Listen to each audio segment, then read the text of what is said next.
सभी को जय माता दी। और श्री माता वैष्णवी भवन की बात करें तो आज शाम से जो है लगातार तेज़ तूफान के साथ साथ माँ वैष्णवी दास शिविर पर आज बारिश जो है लगातार जारी।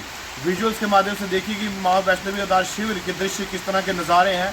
रंग बिरंगी लाइटों के साथ माँ के भवन को सजाया गया। और वहीं दूसरी ओर मौसम की बात करें तो बारिश ने जो है वहाँ पर आज दस्तक दे दी है। माँ के दरबार पर लगातार बारिश जारी है। उसके साथ साथ कटरा आधार शिविर पर और जम्मू डिवीज़न के तमाम इलाकों पर जो है आज शाम से लगातार तूफान के साथ साथ लगातार बारिश जारी है। लेकिन माँ वैष्णवी दास शिविर पर बारिश के चलते माँ वैष्णवी दास शिविर के दृश्य कितने ज़्यादा बेहतरीन है। आप समय विजुअल्स के माध्यम से देखिए कि माँ के दरबार पर रंग बिरंगी लाइटों के साथ किस तरह के दृश्य हैं माँ वैष्णवी दास शिविर के।